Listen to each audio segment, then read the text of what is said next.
En un giro que marcaría un antes y después en la historia política reciente de El Salvador, Elías Antonio Saca terminó confesando la corrupción que operó durante su gobierno, aceptando públicamente la sustracción de millones de fondos estatales. El expresidente, sin embargo, confesará que cometió delitos de corrupción y lo aceptó como principal autoridad el fiscal general Douglas Meléndez. Lo desfalcado, sin embargo, asciende a $300.347.117. ¿Quién pagará los más de $275 millones de los que se desconoce su paradero? Que esta cantidad de millones de dólares que fueron sacados en efectivo, como ustedes saben, y en otros casos ha sucedido lo mismo, es de difícil rastreo, es de difícil ubicación y detección.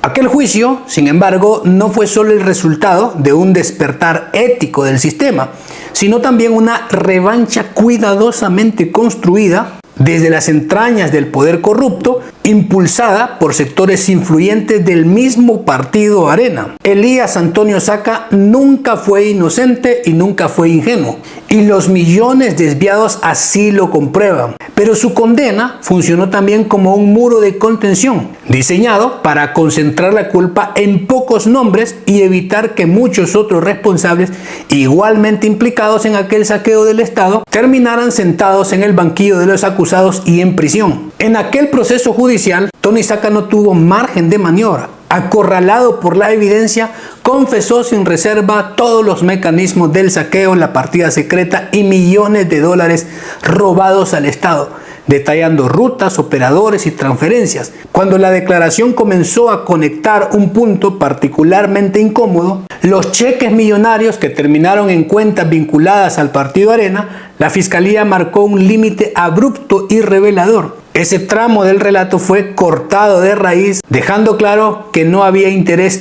en profundizar en una línea que podría arrastrar a otros actores muy influyentes, poderosos.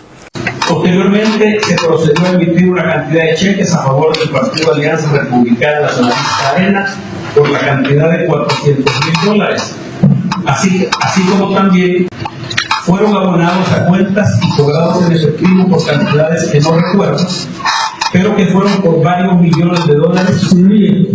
De lo que está declarando el señor Elías Antonio Saca González, de ninguna manera eso constituye una concesión de carácter político. Si van a seguir en esa línea, la representación fiscal es de la idea de que necesitamos ya deseando con respecto a la concesión, porque lo que está haciendo es una justificación de un uso que, de acuerdo a la tesis de acusación, ha sido ilegal.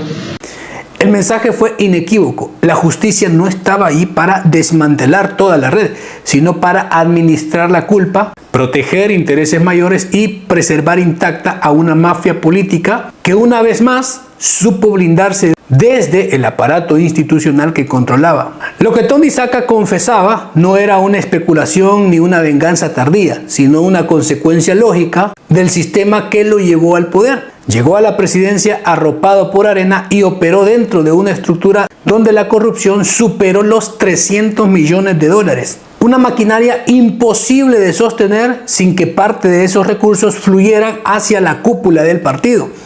Aún así, cuando esa verdad comenzó a emerger con nombres y destinos más puntuales desde la propia boca del expresidente, fue entonces cuando el fiscal general Douglas Meléndez optó por blindar políticamente al partido Arena, cortando de tajo una acusación que amenazaba con escalar. Fue un acto de protección descarada. Se permitió que Saca cargara con la verdad hasta donde resultaba conveniente. Pero se le silenció justo cuando empezaba a revelar el alcance real de una corrupción que no fue individual, sino estructural y compartida. La actuación de la Fiscalía quedó expuesta como una operación de control político, no como una búsqueda honesta de justicia.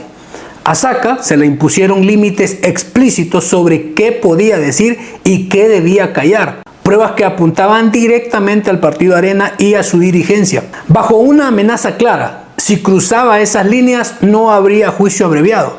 Así, el caso fue tejido a conveniencia por la Fiscalía, dosificando la verdad para proteger a los intocables, que hasta hoy no se sabe quiénes eran. Años después, el propio Saca confirmó ante una comisión especial, ampliando cómo este sistema de silencios funcionó para ocultar la corrupción estructural de Arena. Lo que quedó al desnudo no fue solo un pacto procesal, sino una justicia instrumentalizada, diseñada para castigar a unos y salvar a otros. En la configuración del caso contra Saca, quedó en evidencia que la Fiscalía a cargo de Douglas Meléndez no se limitó a presentar pruebas, sino que moldeó la confesión a su propio gusto político. La estrategia del juicio abreviado, diseñada por la Fiscalía y que redujo significativamente la pena, implicó una manipulación del relato de culpabilidad, dejó fuera partes cruciales, importantes de aquella verdad y convirtió una confesión amplia en un relato domesticado. Críticos del proceso señalaron que cuando Saca empezó a mencionar vínculos directos con cuentas y cheques, ya que obviamente 300 millones de dólares no solo fueron unos pocos ladrones y no se lo quedó todo Tony Saca. Pero entonces el fiscal interrumpió y desestimó esas líneas de investigación,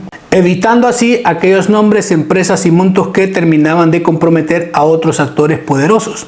Que la Fiscalía se opuso, que nosotros nos conminó a retirar la prueba testimonial, pericial y material que precisamente contiene la información de los gastos reservados. Nos reunimos en el Centro Penal La Esperanza, conocido como Mariona, con los fiscales que estaban responsables. Lo llaman ahí a nuestros abogados y les dicen: miren, el fiscal general dice que si no retiran estas pruebas, estos nombres, estos proveedores, no hay juicio abreviado.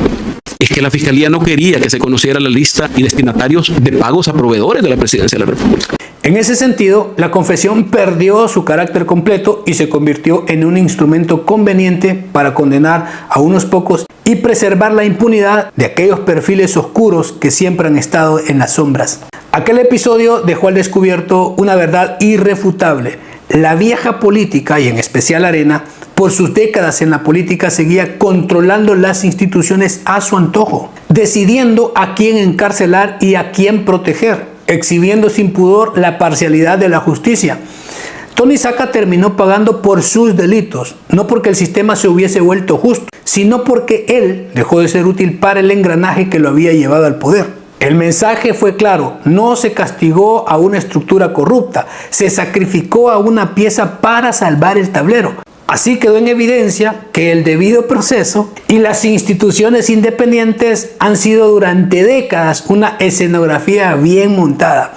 Una balanza que se mueve, sí, pero siempre inclinada hacia donde sopla el poder. En aquella comisión, Tony Saca reveló un dato aún más perturbador. Aseguró que desde el inicio fue amenazado, incluso con la muerte, y que por esa razón su declaración fue alterada y recortada, hasta convertirla en un relato inofensiva para los verdaderos dueños del poder. El nivel de gravedad era tal que Saca ni siquiera se atrevió a pronunciar los nombres de quienes controlaban aquel sistema político y judicial desde las sombras, figuras ligadas obviamente a Arena, que según su testimonio operaban con una impunidad absoluta. Tanto poder tenían que ellos le decían qué hacer al fiscal general. Aquello no fue una exageración retórica, era la descripción de un país donde existían intocables, capaces de torcer procesos, silenciar verdades y, si era necesario, ordenar la eliminación de una persona sin dejar rastro. Pocas veces se ha escuchado con tanta crudeza que el poder real no estaba en los tribunales, ni en las urnas, ni en la fiscalía, sino en un submundo político donde la vida humana valía menos que el silencio.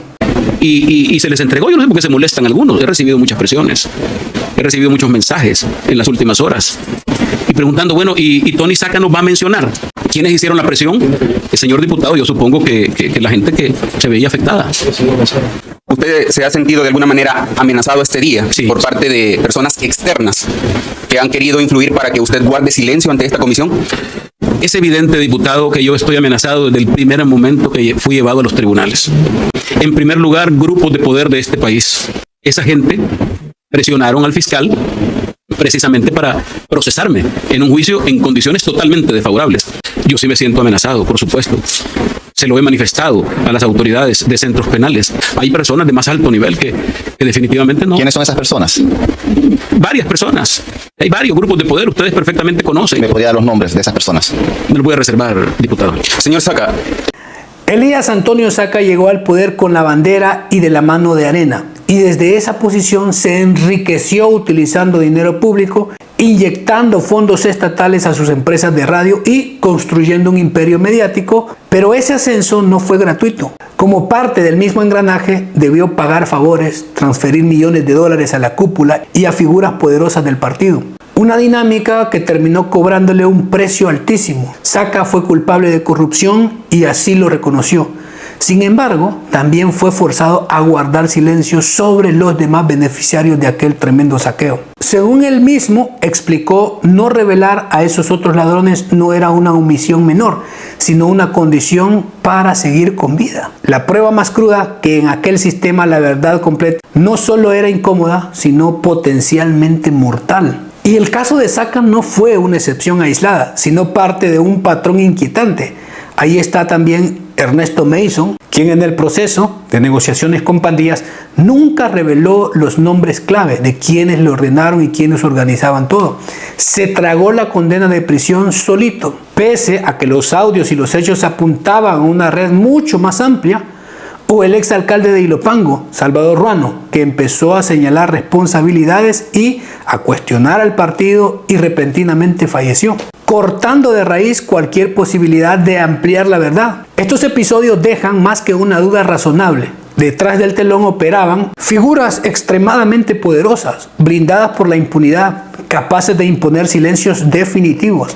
La pregunta incómoda persiste y nadie parece querer responderla. ¿Esos actores en la sombra ya desaparecieron o simplemente siguen influyendo en el sistema desde lugares menos visibles? El Partido Arena ha demostrado tener los perfiles más sucios y corruptos de la historia política. Y el caso de Saca no expuso solo a un corrupto, sino a una organización criminal que decidía quién hablaba, quién callaba y quién caía. En ese sistema, confesar y hablar lo no autorizado podría significar el fin. Y el silencio se compraba con años en la cárcel. Cuando la justicia castiga a uno para proteger a otros, ya no es justicia, es administración del miedo, del terror político de una mafia enquistada en el Estado. Pero bien, saque su conclusión, déjenlo en los comentarios.